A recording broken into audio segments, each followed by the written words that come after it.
Hi guys, so today we are speaking about, as you've seen from the title, Gibraltar and the limited companies that you can actually make there, right? Very interesting country. Don't know if you've been there. I used to live there actually myself. And again, it may be small, but when it comes to the actual international business kind of structuring going on there, it definitely punches far above its weight, to say the least. And again, if this is your first time ever seeing me, it's Will from Forward Point Solutions. Uh, and yeah, nice to meet you. Welcome to the channel, or welcome back to the channel if you have gone and met me before. But essentially, and imagine this, right? You can create a company under the UK style law, right? It's basically, I mean, it is a dependent British nation. Yes, it's joining Schengen at the moment, but it's all in English. It's inside Europe. There is no VAT. There's a corporate tax rate of 10%, and in many cases, there's no local actual tax if your profits do come from abroad. It is a territorial tax system, right? And that is the power of a Gibraltar Limited company. So this could be used for a holding co to receive dividends, or even an operational co, if that makes sense. So in this video, I'm going to walk you through how these companies work, the tax benefits, the setup process, and when a Gibraltar company might be the right move actually for your business. And again, if you do want to actually explore Gibraltar or other international structures, other international companies, trusts, fintechs, XYZ, you're in the right place. And again, you can always book a call with me down below on the free Zoom link. There's a Calendly link thing, and you can go ahead and book a meeting with me. And you'll find all those links down below, my LinkedIn as well, my website. And we're a team of 11 over at 4Point Solutions. I founded the company back in 2022, and we've seen some great success. Been on the YouTube for about 9 or 10 months now, and obviously gained a lot of clients as well from YouTube. There's so many interesting entrepreneurs who do watch YouTube and who do watch my actual videos. I don't get crazy views, but I have some great conversations, and I really enjoy helping with fellow entrepreneurs out there as well. So first of all, it's a British overseas territory. It's a crown dependency, right? And this means it's an English law, English language, and it's got a very strong legal foundation that offshore jurisdictions don't always have. When we speak about other jurisdictions, maybe Nevis, Bahamas, Cook Islands, and second, it's a hugely respected financial hub, right? Gibraltar is home to global insurance firms, online gaming operators, and it's got a really large growing crypto and also fintech sector as well. There's a lot of VASP licenses, OTC exchange desks, XYZ. And third, it's a huge gateway in between Europe and Africa with direct ties to the UK. So again, the main business there is shipping, corporate services, and financial services, XYZ. But put it simply, Gibraltar gives you the credibility of Europe with the efficiency of a tax haven, which is just fantastic at the end of the day. And if you're actually unsure whether it is going to be the right fit for you or not, feel free to actually reach out. Obviously I help clients with these structures every single day of the week, so I'm available to book a meeting from Monday to Friday, sometimes even Saturday and Sundays. If I have a quiet weekend ahead, I don't mind jumping on for 1 or 2 meetings.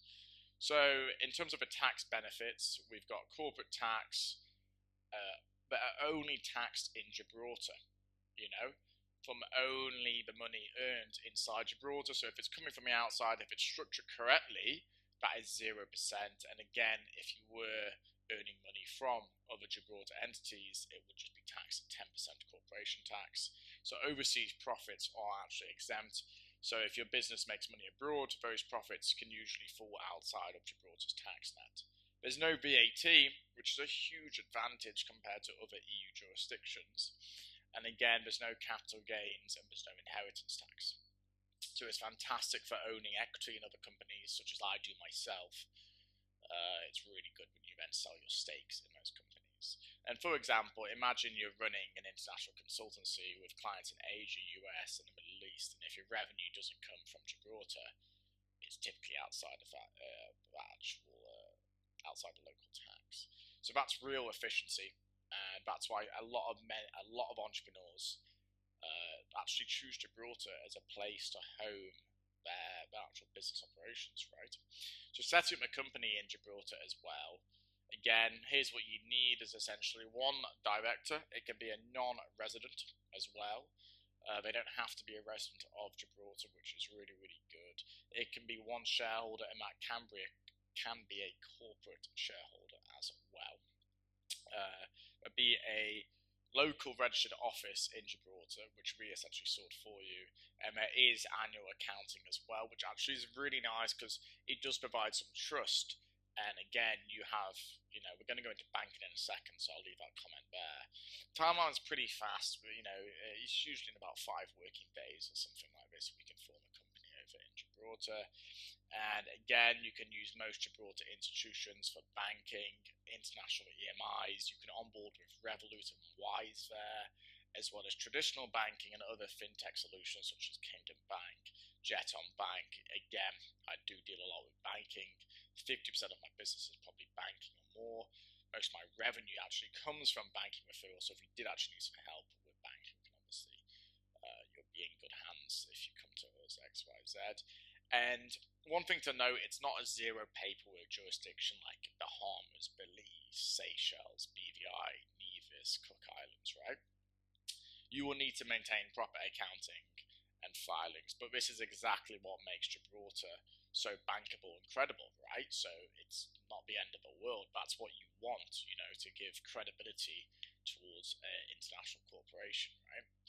And it's also better when you sell a business as well. If you're going to sell the entity, you have all of those statements right there. So in terms of a Gibraltar company and when does it make sense?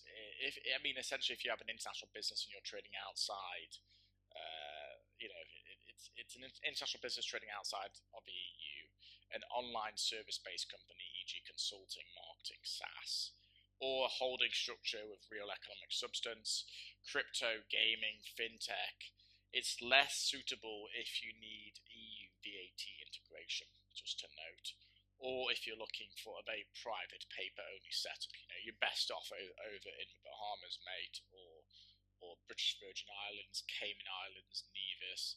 So if you're considering a Gibraltar but not sure whether it is the actual right fit, again, like I said before, feel free to jump on a call with me below.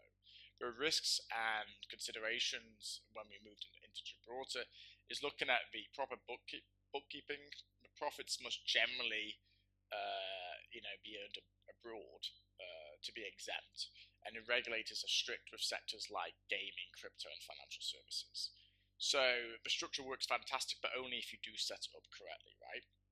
And then to actually wrap things up, this company here, a Gibraltar company, is low tax, strong credibility, and a fast setup. But the key is tailoring the structure to your business and keeping things very compliant. So if you do want to explore Gibraltar, and if it does kind of settle with you, it does marinate with you, and it does make sense, right? Or if you want to even compare it to other jurisdictions with me, you can obviously book that meeting or drop me an email at will.hodgson@forwardpointsolutions.com. We can speak about those choices that you have on the table, speak what kind of makes sense more.